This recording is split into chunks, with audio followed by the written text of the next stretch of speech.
ప్రభు ఘనమైన నామమునకు మహిమ కలుగునుగాక.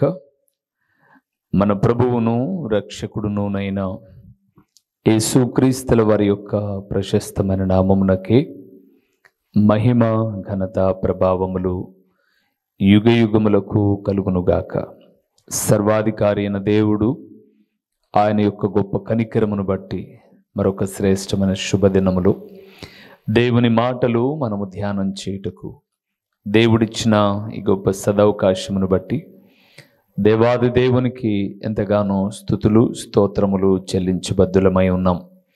అదే సమయంలో దేవుని పాద సన్నిధిలో కూర్చుని దేవుని మాటలు వింటూ ఉన్న దేవుని ప్రియబిడ్డలైన మీ అందరికీ కూడా ప్రభు అయిన యేసుక్రీస్తు పేరిట శుభవందనములు తెలియచేయచ్చు ఉన్నాను.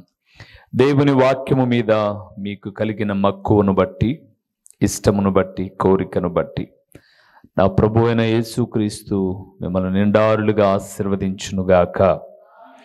మంచిది ప్రియులారా, ఎప్పుడు ఏదో ఒక నూతన సందేశం మన కొరకు పరిశుద్ధాత్ముడైన దేవుడు సిద్ధపరిచి తన సేవకుని నిలబెట్టుకుని మాట్లాడుతూ ఉండగా ఎన్నో విషయాలు మనం వింటూ ఉన్నాం.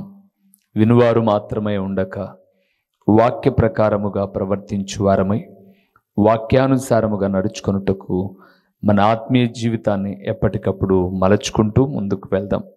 ఈ దినమున మనం ధ్యానం చేయబోతున్న అంశ భాగము ఏమిటి అనగా, దేవుని నమ్మిన వారు దేనిని కోరుకొనవద్దు.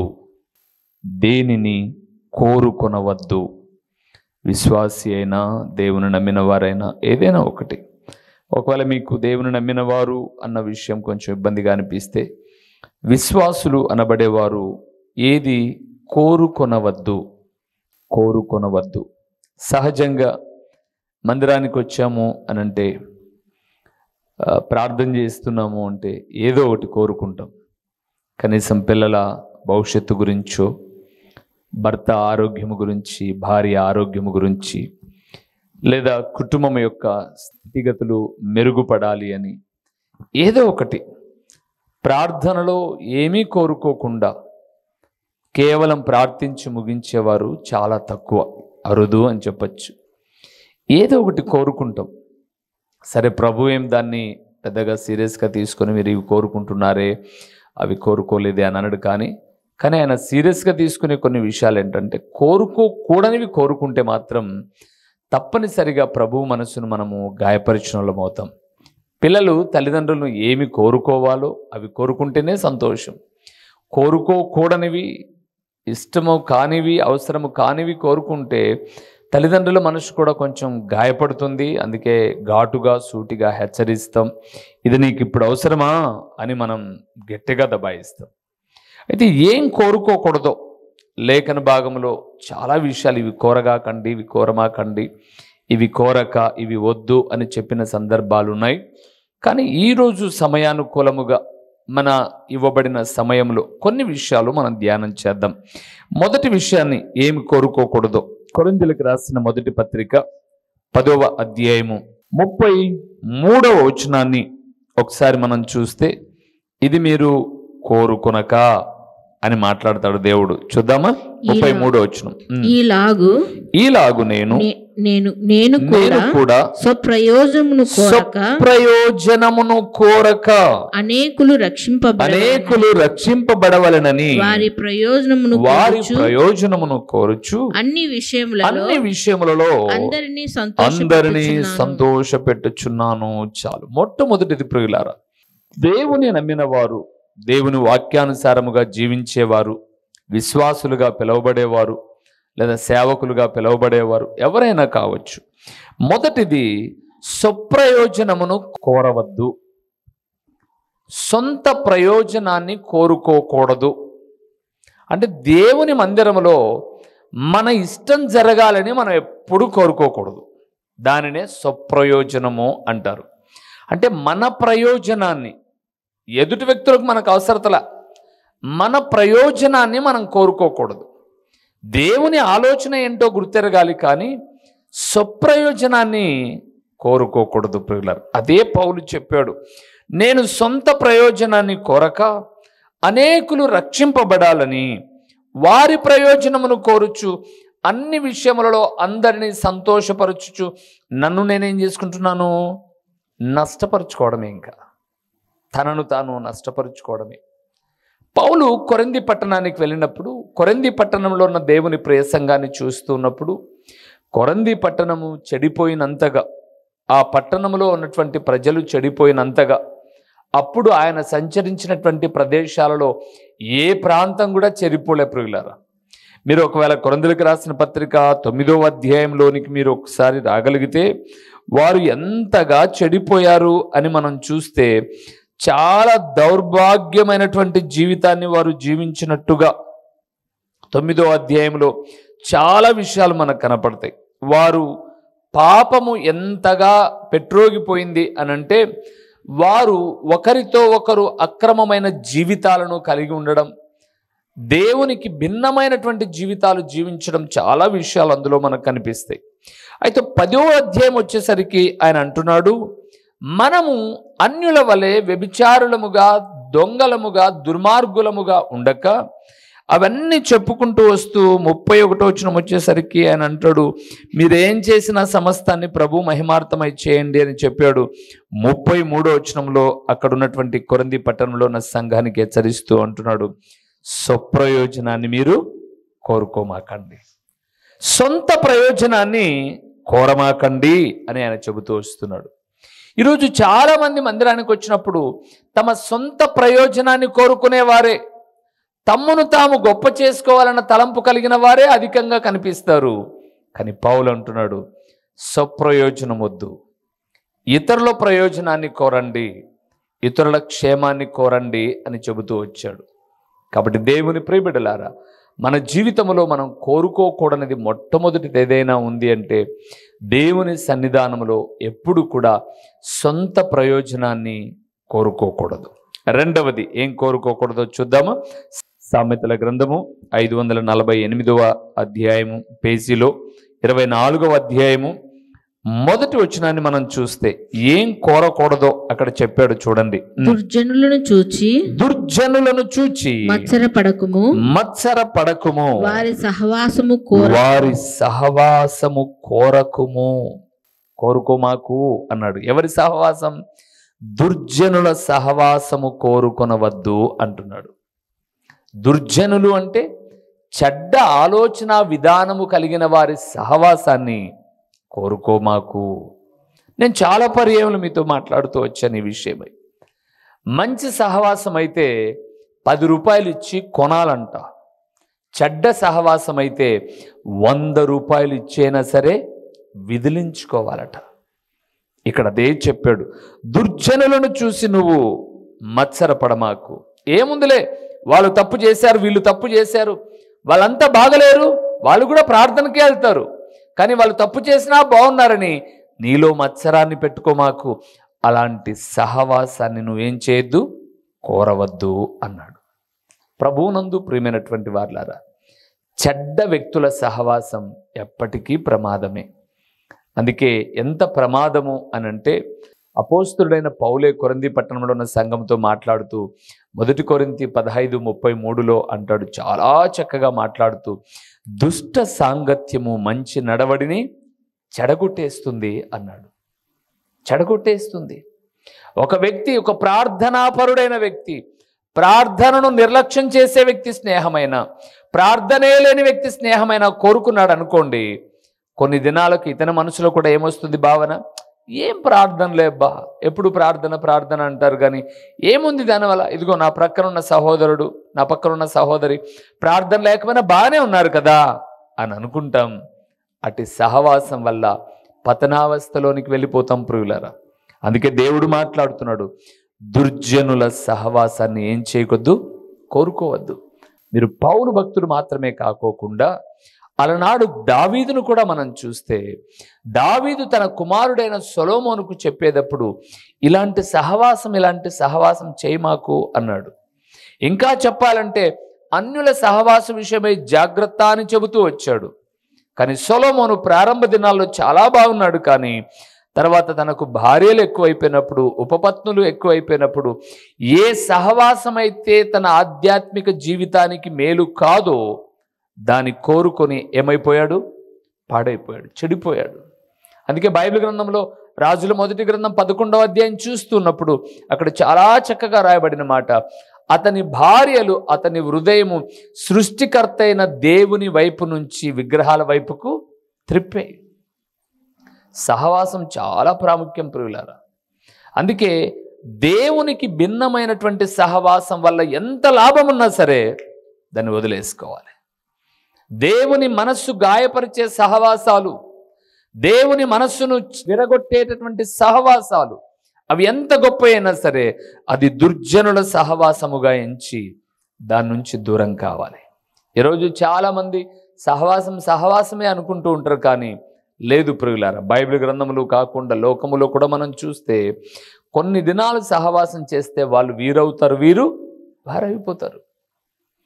అవి ఒకప్పుడు నానుడైతే ఇప్పుడు లేటెస్ట్గా అంటే తెలుసా, 21 రోజు ఒక వ్యక్తితో సహవాసం చేసి మాట్లాడుతూ ఉంటేనట వారు వీరైపోతారు, వీరు వారైపోతారంట. ఏంటి 21 రోజు యొక్క గొప్పతనం అని నేను ఆలోచన చేస్తే, అవును, కోడి తన కింద పొదిగినటువంటి గుడ్డును 21 రోజులు కాలుతో తిప్పుతూ తిప్పుతూ తిప్పుతూ తిప్పుతూ తిప్పుతూ తిప్పుతూ తిప్పుతూ ఉంటే అది పగిలిపోయి నునుపైన రూపంలో నుంచి మరొక రూపం బయటకు వచ్చేస్తుంది. అందుకే దేవుని ప్రియబిడ్డలమైన మన జీవితాలలో స్వప్రయోజనాన్ని కోరుకోకూడదు, చెడ్డవారి స్నేహాన్ని కూడా కోరుకోకూడదు. మూడవది అక్కడే చూడండి, ఒక మాట 20వ అధ్యాయంకి వద్దామా? సామెతల గ్రంథంలో నుంచి కొన్ని విషయాలు చెప్తాను. 20వ అధ్యాయము, సామెతల గ్రంథము 20వ అధ్యాయము 3వ వచనాన్ని చూద్దాం ఒకసారి. చాలా చక్కటి మాట, దాన్ని మీకు వ్యతిరేక భావంతో చెప్తాను చూడండి. 20వ అధ్యాయం 3వ వచనం, సామెతల గ్రంథం. కలహమునకు దూరముగా నుండుట నరులకు ఘనత, అక్కడ చూడండి, మూర్ఖుడైన ప్రతివాడును పోరునే కోరును అన్నాడు. అయితే మనమే ఈ మాటను బట్టి ధ్యానం చేయాలంటే, ఆధ్యాత్మిక జీవితంలో ఆత్మీయులుగా కొనసాగే దేవుని ప్రియబిడ్డలమైన మనము పోరును ఎప్పుడు కోరుకోకూడదు. పోరు అంటే గొడవలు. పోరును మనము కోరుకోకూడదు. చాలామంది పోరును కోరుకుంటూ ఉంటారు. నేనేం తక్కువ, నేనంత చేతగానే ఉన్నా, చేతగాని దాన్నా, చూద్దాంలే అని పోరును కోరుకుంటూ ఉంటారు. అయితే అక్కడ అన్నాడు, పోరును సహజంగా ఎవరు కోరుకుంటారంట? మూర్ఖుడు కోరుకుంటాడంట. గొడవ జరుగుతుంది అని తెలిస్తే ఆ దారి నుంచి ప్రక్కకెళ్ళడం చాలా మేలు, ఆ గొడవకు దూరంగా ఉండుట మేలు. అందుకే ఒక మంచి మాట చెప్పాడు ప్రియులారా. మీరు 3వ వచనాన్ని అంత సింపుల్గా చదివేసి వెళ్ళిపోమాకండి. కలహమునకు దూరముగా నుండుట నరులకు ఘనత. మనం చేతగాని వాళ్ళమేం కాదు, ఎవ్వరు చేతగాని వాళ్ళు కాదు, కానీ కలహానికి దూరంగా ఉండడం అది నరులకు ఘనత. నిజమే. నేను నిన్న మాట్లాడుతున్నప్పుడు కమిషనర్ గారితో మాట్లాడుతుంటే ఆయన వర్షన్ ఎలాగుంది అని అంటే, క్రైస్తవులు అనగానే ఎక్కడి నుంచో ఏదో సొమ్ము వస్తుంది అన్న భావనతో మాట్లాడుతున్నాడు. మీది కడతారా, మీకు విదేశాల నుంచి వస్తుంది కదా అన్న భావనలో ఉన్నాడు అతను. నేను మాత్రం చాలా సున్నితంగా, చాలా శుతిమెత్తగా, మీరు యోచించుకోకుండా మాట్లాడద్దు అని చాలా మాట్లాడుతూ వస్తూ ఉన్నప్పుడు చివరికి అతను అంటున్నాడు, నాతో గొడవ చేయడానికి వచ్చావా అన్నాడు. నేను అన్నాను, మీరు మా పక్కింట్లో ఏం లేరు, లేకపోతే మీరు మా బంధువులు ఏం కాదు, మా ఆస్తులు మీరేం తీసుకెళ్ళలేదు. ఒక పౌరుడిగా నాకున్నటువంటి అధికారాన్ని బట్టి, భారత పౌరుడిగా న్యాయం మాట్లాడడానికి నేను నిలబడ్డాను, కానీ పోరు కోరుకోవడానికి కాదు అని అన్నప్పుడు ఆయనకు సిగ్గుపోయినట్టు అయిపోయింది. అందరూ చూస్తున్నారాడ. లేదు, నాకొద్దు, అర్జీ తీసుకో అని చెప్పేసి అంటున్నాడు ఆయన. నేను తీసుకుంటాను, కానీ నేను అడిగిన దాదాపు 4-5 ప్రశ్నలు అడిగాను, ఒకదానికి కూడా మీరు జవాబు చెప్పలేదు అని అడిగాను. చెప్పాల్సిన అవసరం లేదంటున్నాడు, నాకు చెప్పాల్సిన అవసరం లేదంటున్నాడు. ఇప్పుడు చెప్పాల్సిన అవసరం లేదు అంటే ఇంక అక్కడ పోరు కోరుకోవడం అది న్యాయం కాదు ప్రియులారా. దేవుడు అంటున్నాడు, కలహమునకు దూరముగా ఉండుట నరులకు ఘనత. నేను బయటకు వచ్చేసాను అక్కడి నుంచి. చాలామంది పాపం ఆ వార్డులలో ఉండే నర్సులు అందరూ ఏదో వాళ్ళ శాలరీస్ గురించి మాట్లాడడానికి వచ్చారు. తర్వాత ఇంకా కొంతమంది సహోదరులు ఉన్నారు, పురుషులు ఎవరెవరో ఉన్నారు. నేను బయటకు వచ్చిన తర్వాత స్కూటర్ స్టార్ట్ చేస్తుంటే అని అన్నాడు, ఆయన ఒక మత పిచ్చి కలిగినోడు, మీరు ఊరికే ఇక్కడ నిలబడ్డం వేస్ట్ పాస్టర్ గారు, వెళ్ళిపోండి, మీరు ఆ కట్టేసుకోండి, లేకపోతే ఇంకొక దగ్గరికి వెళ్ళకన్నా హైయర్ వాళ్ళ దగ్గరికి వెళ్ళండి అని అంటే, ఇంకా నేను ఎవరి దగ్గరికి వెళ్ళినా కూడా పరిస్థితులు ఎలాగే ఉన్నాయని చెప్పేసి వచ్చాను. కానీ మనం ఘనపరచబడాలి అంటే ఎప్పుడు కూడా కొట్లాటను మనము కోరుకోకూడదు. అపవాది ఎప్పుడు కొట్లాడాలనే ప్రయత్నం చేస్తాడు. అందుకే ఈరోజు లోకంలో ఎక్కడ చూసినా చూడండి, కుటుంబంలో అన్నదమ్ముల మధ్య గొడవలు, అక్క చెల్లెల మధ్య గొడవలు, తోడళ్ళ మధ్య గొడవలు, తోడుకోడల మధ్య గొడవలు, అత్తాకోడల మధ్య గొడవలు. ఇవన్నీ ఏంటంటే ఇది ఒక అపవాది యొక్క ప్లాన్ అన్నమాట. ఘనపరచబడవలసిన మనిషి బజార్లో చిన్నతనం అయిపోవాలని. అరే ఇతను ప్రార్థన చేస్తాడే, ఈమె ప్రార్థన చేస్తాడే, ఏంటి ఇలాగ మాట్లాడుతుంది అని అంటే అవమానం ఎవరికి కలిగేది? దేవునికి. వాడి ఆలోచన విధానం ఎప్పుడు కూడా దేవుణ్ణి తక్కువ చేయాలని. అయితే దేవుడు అంటున్నాడు, పోరును ఏం చేయకూడదు, మనం కోరుకోకూడదు, పోరుకు దూరంగా ఉండాలి. అందుకే కలహమునకు దూరముగా నుండుట నరులకు ఏమిటట, అదొక ఘనత. బైబిల్ గ్రంథంలో మీరు చూస్తే దావీదు మనకు మంచి మాదిరండి. ఎవరినో మనం వెతకాల్సిన అవసరం లే. దావీదు బలవంతుడు, చాలా బలవంతుడు. ఆ బలవంతుడికి బలహీనుడు, లేకపోతే అతనితో సమఉజ్జీవం కలిగిన సౌలు చాలా మాటలు దొరికాడు. వాస్తవంగా మీరు మొదటి సమూయేలు గ్రంథాన్ని చూస్తే మీరు చదవండి కావాలంటే 23, 24, 25 అధ్యాయాలు చదివేటప్పుడు సౌలును చంపడానికి దావీదు దగ్గర ఉన్న జనులు ముందుకొచ్చారు. నువ్వు ఎలాగూ చంపావు, నీ మనసు మంచిది, మేము వెళ్ళి చంపుతాం అన్నారు. కానీ దావీదు ఏమంటాడో తెలుసా?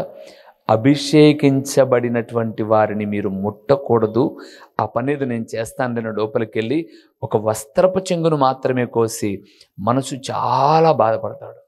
అంటే నేను ఏం జ్ఞాపకం చేస్తున్నానంటే, దావీదుకు అభిషేకించబడిన వారితో గొడవ చేయడం కూడా ఇష్టం లేదు.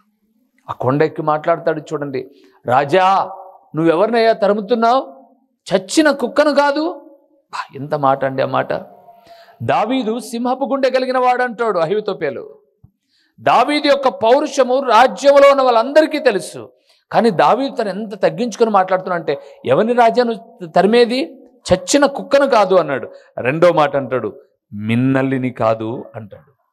పూర్వపు దినాల్లో, ఇప్పుడు కాదు కానీ పూర్వపు దినాల్లో మంచాలకు నల్లులు ఎక్కేవి.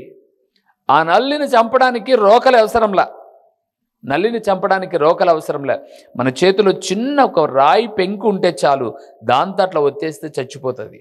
దావీదు అంటాడు, మిన్నలిని కదా రాజా నువ్వు తరిమేది అని అంటాడు. అప్పుడు సౌలు గ్రహించి అంటాడు, నాయనా దావీదా, నువ్వు నాకన్నా నీతి కలిగిన వాడవు నువ్వు. ఎంత మంచి మాట చూడండి. అంటే పౌరుషాన్ని రా చూసుకుందాం అని నూరిపోయేట్లా పోరును కోరుకోవడం వల్ల దావీదు సరేలే ఒకరోజు దేవుడే పరిష్కరిస్తాడు అని సైలెంట్గా వెళ్ళిపోతున్నాడు. కానీ బైబిల్ గ్రంథం సెలవిస్తుంది, సామెత చెప్పబడిన రీతిగా దుష్టుడు తన దౌష్టము చేతనే చచ్చిపోతాడన్నట్టుగా ఒక దినాన దావీదుకి ఏ ఇబ్బంది కలగలేదు. కానీ సౌలు తనంతకు తన ఏమైపోయాడు, చచ్చిపోయాడు. అయితే నేను ఆ వాక్యం చదువుతున్నప్పుడు అండి, 30వ అధ్యాయం చదువుతున్నప్పుడు నేను గ్రహించిన విషయం ఏంటంటే, చాలా నేను గ్రహించి దేవా అని దేవునికి స్తుతులు చెల్లించిన ఒక విషయం ఏంటంటే, దావీదు సౌలు పక్కన గనక ఉండింటే సౌలు తప్పకుండా చచ్చేవాడు కాదు, చచ్చేవాడు కాదు. ప్రభునందు ప్రియులారా, అభిషేకించబడిన వారిని ఎప్పుడు కోల్పోకూడదండి. అవమాన దారిద్ర్యతలు రావడానికి కారణం ఏంటో తెలుసా? హెచ్చరించేవాళ్ళు, గద్దించేవాళ్ళు, మందలించేవాళ్ళు, మేలు చెప్పేవాళ్ళు లేకపోవడమే. మనలేదో పొగిడినట్టుగా ప్రోత్సహించినట్టుగా ఉంటారు చూడండి, వాళ్ళు మనకు సమస్య వచ్చినప్పుడు ఏమాత్రం కూడా ఉండరు. కానీ గద్దించిన వాళ్ళు ఉన్నారు చూడండి, సమస్య వచ్చినప్పుడు కూడా పక్కన నిలబడతారు. ప్రియులారా, పోరును కోరుకోకూడదు. 4వది ఏం కోరుకోకూడదో చూద్దామా? అక్కడే సామెతల గ్రంథం 21వ అధ్యాయము, సామెతల గ్రంథము 21వ అధ్యాయము 6వ వచనాన్ని చూద్దాం. 6వ వచనాన్ని చూద్దాం. అక్కడ ఒక మాట రాయబడింది, అబద్ధమాడి ధనము సంపాదించుకొనుట ఊపిరితో సాటి దానిని కోరువారు మరణమును కోరుకొందురు. చాలు ప్రియులారా. 4వదండి, అబద్ధములాడి ధనాన్ని ఏం చేయకూడదు, సంపాదించుకోకూడదు. దాన్ని మనం కోరుకోకూడదు. దాన్ని ఎలాగని చెప్పాలంటే, అబద్ధములాడిన ధనాన్ని కోరుకోవద్దు. అబద్ధములాడి ధనాన్ని కోరుకోవడం. కొంతమంది కుటుంబాల్లో అదే ప్రియులారా, ఎదుటోళ్ళని తక్కువ చేసి డబ్బులు నాకు వస్తాయిలే అని చెప్పేసి లేనిపోని అబద్ధాలు చెప్తా ఉంటారు. అయితే దానికన్నా శ్రేష్టమైన దీవెనలు ఎవరి మీదైతే లేనిపోని అబద్ధాలు చెప్తామో వాళ్ళకే కలుగుతాయండి. మనం అబద్ధాలు చెప్పాము అనుకోండి, మీరు ఒక సత్యాన్ని ఎప్పుడు గమనించాల్సింది ఏంటంటే, అబద్ధము ఉన్న చోట ప్రభు యొక్క ఆత్మ ఉండదు. ఈ అబద్ధము ఎవరిది?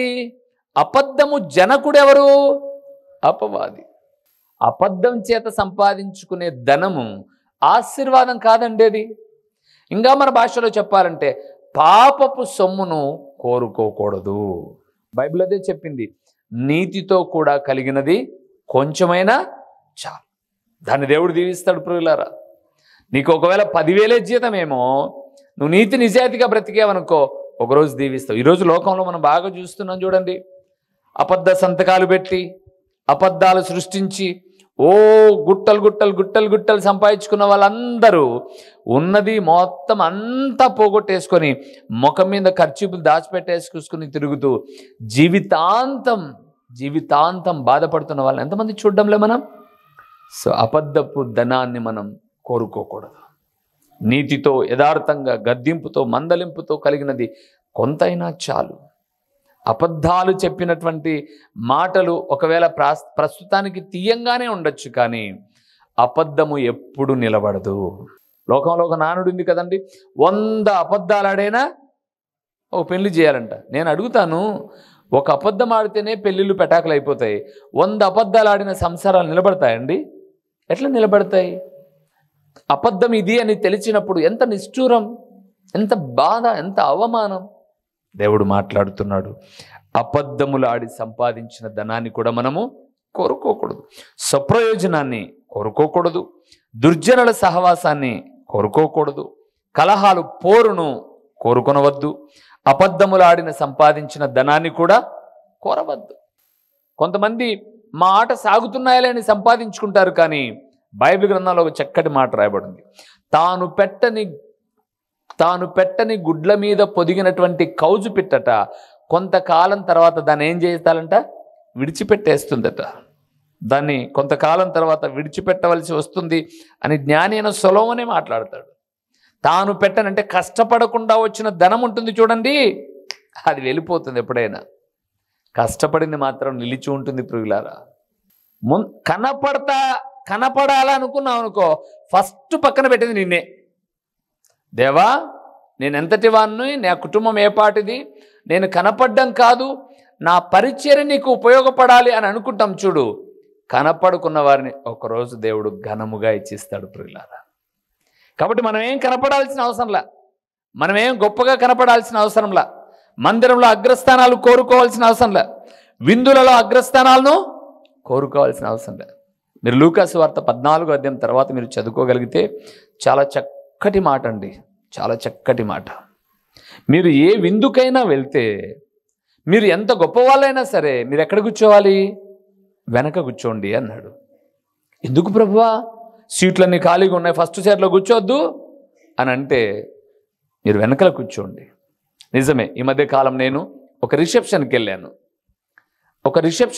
ఇదే టౌన్లోనే ఒక పెద్ద ఫంక్షన్ హాల్లో రిసెప్షన్కి వెళ్ళాను. వాళ్ళు నన్ను ప్రత్యేకంగా, ఏమో నేను స్పీకర్ అయినట్టు, నేను స్పీకర్ కాదేం కాదు, నేను వాక్యం చెప్పడానికి వెళ్ళిన వ్యక్తిని కాదు, ఆయన ఒక సేవకుడు, సాటి సేవకుడుగా నన్ను ఆహ్వానిస్తే, తన పిల్లల 2 కుమారులకు పెళ్లిళ్ళ రిసెప్షన్ అని చెప్పేసి అంటే ఇంటికి వచ్చి ఆహ్వానించాడని వెళ్ళాను నేను. వాళ్ళు ఎంతో గౌరవం గల, రండి ఫ్రంట్లో కూర్చోండి అన్నాడు. వద్దు బ్రదర్, నేను వెనకలు కూర్చుంటాను. అయ్యో మీరు సేవకులు అన్నాడు. పర్లేదు బ్రదర్, నేను వెనకలు కూర్చుంటానన్నాడు. వెనకలే కూర్చున్నాను. ఇంకొకడు వచ్చాడు, బహుశా పల్లెతను ఉన్నట్టున్నాడు. మామయ్య బాగున్నావు అంటా వచ్చి ఫస్ట్ లైన్లో కూర్చున్నాడు. వెనకలు కూర్చున్నాను నేను. కొద్దిసేపు అయిన తర్వాత ఆ టౌన్లో ఒక ప్రాముఖ్యమైనటువంటి వైఎస్ ప్రకాష్ రెడ్డి పెద్ద ఆయన వచ్చాడు. పెద్ద ఆయన వస్తే మేమందరం కూడా యథావిధిగా గౌరవార్థంగా ఇలాగ లేచి నిలబడ్డాం. ఒక 4-5 ఉంగరాలు పెట్టుకొని ఘనంగా సూపర్ అని ఫోటోలకు ఆ పెళ్ళికొడుకులను అభినందించిన వ్యక్తి ఉన్నాడు చూడండి, వాళ్ళు ఫస్ట్ వచ్చి లేపింది ఏంటంటే, నువ్వేమనుకుండా వెనక్కి పోయి కూర్చో, సార్ వచ్చినాడు పెద్ద ఆయన అన్నారు. ఆ మాట అనగానే చెవులు ఊపుకుంటా ఇదిలించుకుంటా, అప్పటికి చైర్లన్నీ ఫుల్ అయిపోయినాయి, టోటల్గా ప్యాక్ అయిపోయినాయి. ఇంకా దిక్కులు చూసుకుంటా పోయి కూర్చున్నాడు, వెనకల వాకిలి కాడ కూర్చున్నాడు. యేసు ప్రభుల వారు చెప్పిన మాట చాలా ప్రాముఖ్యమైందండి. అందుకే ఎప్పుడు కూడా ముందు కూర్చోవాలా, ముందు ఉండాలా, నేను కనపడాలని మనం ఎప్పుడు అనుకోకూడదు. అందుకే పేతురు భక్తుడు చాలా మంచి మాట చెప్పాడు. ప్రభు మిమ్మల్ని హెచ్చించినట్టు దీన మనస్కులై ఆయన చేతి కింద మీరు ఎలాగ ఉండాలి? అణిగి ఉండాలి. మనం ఎప్పుడైతే తగ్గింపు ఉంటామో దేవుడు మనల్ని హెచ్చిస్తేస్తాడు. మనం హెచ్చించుకుంటా అతిశయపడుతున్నాం అనుకోండి, దేవుడు ఆటోమేటిక్గా ఆడ పెడతాడు ప్రియులారా. అందుకే దేవుడు అంటున్నాడు, మందిరములలో ఏ స్థానాలు కోరుకోకూడదు? అగ్రస్థానాలు. కోరుకోకూడని 5 విషయాలు చూసాం. స్వప్రయోజనాన్ని కోరుకోకూడదు, దుర్జనుల సహవాసం కోరుకోకూడదు, పోరును కలహాలను కోరుకోకూడదు, అబద్ధములాడి సంపాదించిన ధనాన్ని కోరుకోకూడదు, మందిరములలో అగ్రస్థానాలను కూడా ఏం చేయకూడదు? కోరుకోకూడదు. ఇలా కోరుకోకుంటే నువ్వు కోరుకోదగినవి దేవుడు ఇస్తాడు, ఆశీర్వదిస్తాడు. తలలు ఉంచుదాం, కళ్ళు మూసి ప్రార్థన చేస్తూ, దేవా నా వైఖరి ఏంటో, నా భావన ఏంటో, నా ఆలోచన విధానం ఏంటో గుర్తెరిగి మాట్లాడావు. ఇటు వాటిని నేను ఎప్పుడూ కోరుకోకుండా జాగ్రత్త ఊహించే మనస్సును నాకు దయచేయి అని ప్రార్థన చేద్దాం. నమ్మదగిన దేవుడు మేలు చేస్తాడు. ప్రేమ స్వరూపి, కరుణా సంపన్నుడా, మీ ఘనమైన నామమునకు స్తోత్రములు చెల్లిస్తూ ఉన్నాము నాయనా. నిన్ను నమ్మిన బిడ్డలముగా దేనిని మేము కోరుకోవద్దో మాతో సూటిగా మీరు మాట్లాడారు తండ్రి, సూటిగా మీరు మాట్లాడారు. ఈ వాక్యమైన బిడ్డలందరినీ మీరు దర్శించండి. ఒకవేళ ఇలాంటివి తెలియక గడిచిన కాలంలో ఎప్పుడైనా కోరుకున్నామేమో, దానివల్ల అవమాన దారిద్రతలే తప్ప అటు మనసుకు నెమ్మది ఉండదు, ఇతరుల దగ్గర తలదించుకోవాల్సిన పరిస్థితి వస్తుంది. కాబట్టి నిన్ను నమ్మిన బిడ్డలమైన మేము ఇక మీదటైనా మా మనస్సును, ప్రాణాత్మ, దేహములను తగ్గింపు భావనతో మేము మీ సన్నిధిని కోరుకునే వారముగా, మీ మందిరములోనైనా జీవితకాలం అంతా పరిచర్య చేయడం కోరుకునే వ్యక్తులముగా మేము నిలిచుండడానికి సహాయం చేయండి తండ్రి. ప్రకటించబడిన పరలోకపు సంగతులు నాయనా వ్యర్థముగా పోకుండా సారవంతమైన నేలను పడిన విత్తనము వలె 30 అంతలుగా, 60 అంతలుగా, 100 అంతలుగా ఫలింపచేసి మీ ఘననామానికి మహిమ, ఘనత, ప్రభావములు మీరు కలుగు చేసుకునమని ఎంతైనా నమ్మదగిన దేవుడవైన మీకు స్తుతులు చెల్లించుకుంటూ యేసు నామములో అడిగి పొందియున్నాము తండ్రి, ఆమేన్. మా చిరునామా దైవజనుడు బ్రదర్ ఓ రూబేన్ గారు, క్రీస్తు ప్రార్థనా మందిరం, డోర్ నెంబర్ 1-10-386, నగరిగుట్ట, పులివెందుల, కడప జిల్లా. మీ ప్రార్థనా అవసరాల కొరకై సెల్ నంబర్ 9989067409.